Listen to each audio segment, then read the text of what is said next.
Assalamualaikum warahmatullahi wabarakatuh. Perkenalkan, nama saya Muhammad Al-Faroji. Saya dari kelompok 4 ingin mempresentasikan hasil diskusi kami yang berjudul efisiensi perawatan.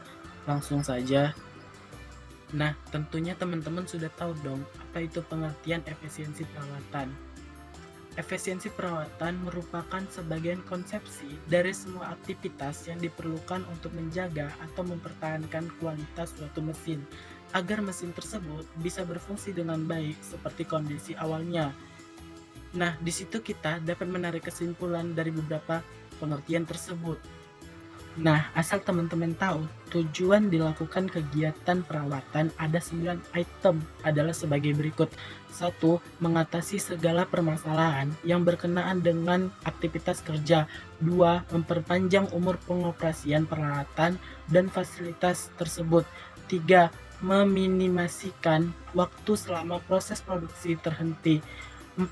Meningkatkan efisiensi sumber daya produksi. Kelima, peningkatan profesionalisme personil Departemen Perawatan Industri. Keenam, meningkatkan nilai tambah produk sehingga perusahaan dapat bersaing di pasar global. Kemudian, 7. Membantu para pegawai mengambil keputusan sehingga dapat memilih solusi yang terbaik atau yang optimal terhadap kebijakan perawatan fasilitas industri tersebut. Kemudian 8.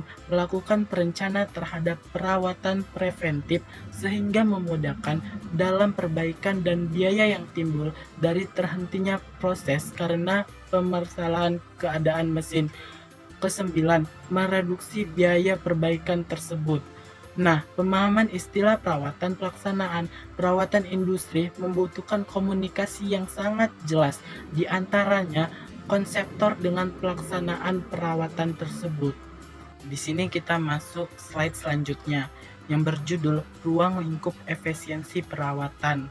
Bila mana perawatan dilakukan pada waktu interval terlalu pendek akan mengakibatkan biaya perawatan tersebut yang besar dan biaya kerusakan yang kecil. Akan tetapi, bila perawatan dilakukan pada saat interval yang terlalu panjang yang mengakibatkan biaya kerusakan tinggi dan biaya perawatan kecil. Hal ini disebabkan karena semakin baik perawatan maka biaya perawatan semakin besar. Sedangkan dari waktu yang hilang akan mengakibatkan kerusakan akan semakin kecil dengan bertambahnya mutu perawatan. Oleh karena itu, perlu diadakan perawatan yang optimal.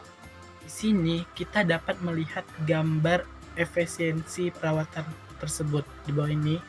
Kemudian keterangannya, maintenance level adalah biaya perawatan preventif. Kemudian failure cost adalah biaya waktu yang hilang akibat kerusakan. Kemudian ada maintenance cost yang artinya biaya perawatan total.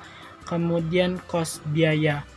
Gambar 1 efisiensi perawatan dapat kita lihat grafik hubungan dengan biaya maintenance level preventive cost merupakan biaya yang timbul karena adanya perawatan mesin yang dilakukan sesuai dengan jadwal yang telah ditentukan sebelumnya, sedangkan failure cost merupakan biaya yang timbul karena terjadinya kerusakan yang tidak terduga dan menyebabkan mesin berhenti beroperasi pada saat proses produksi sedang berjalan.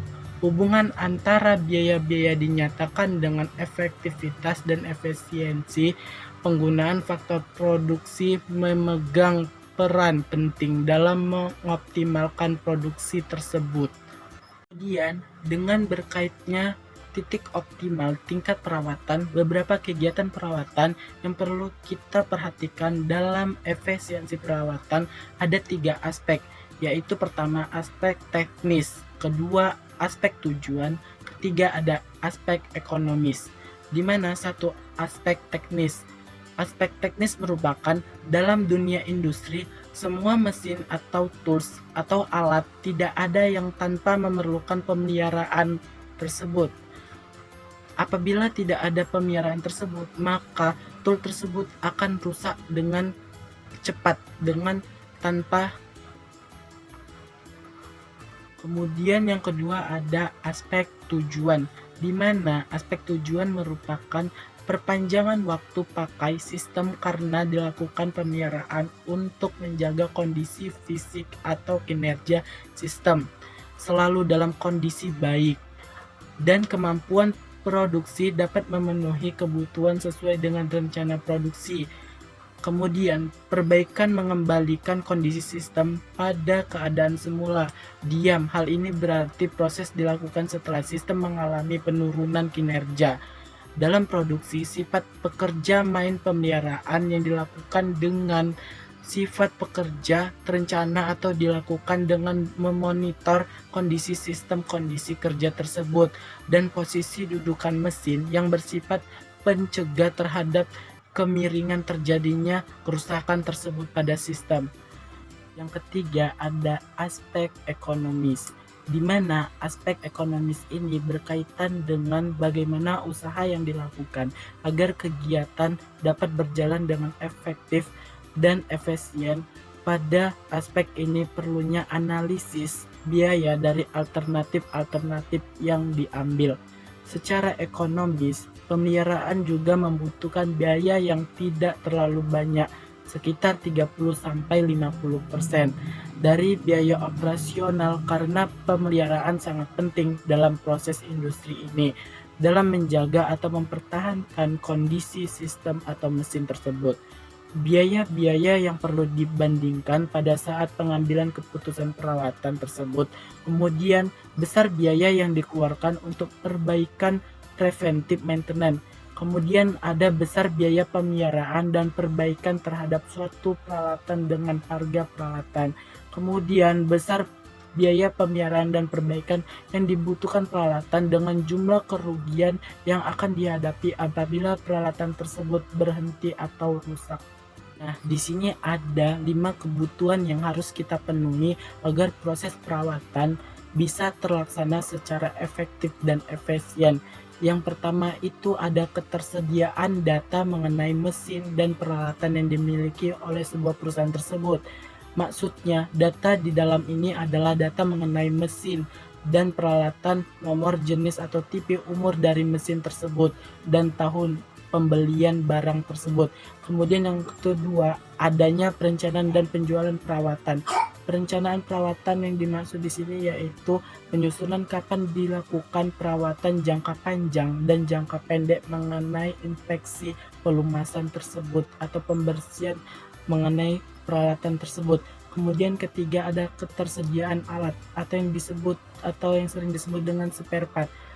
Spare part adalah suku cadang harus tersedia saat dibutuhkan dan diinventasikan. Suku cadang persediaan harus minimum, artinya tidak kurang dan tidak lebih. Keempat, harus ada catatan. Mengapa begitu? Karena catatan kegiatan maintenance semuanya tercatat dengan baik agar terprogres, termasuk catatan tentang karakteristik mesin serta catatan infeksi interval kerusakannya. Kelima, yaitu adanya laporan pengawasan dan analisa. Laporan pengawasan dan analisa yang dimaksud di sini yaitu untuk mengevaluasi kegagalan, segera diambil keputusan untuk memperbaiki langkah-langkah perbaikan tersebut.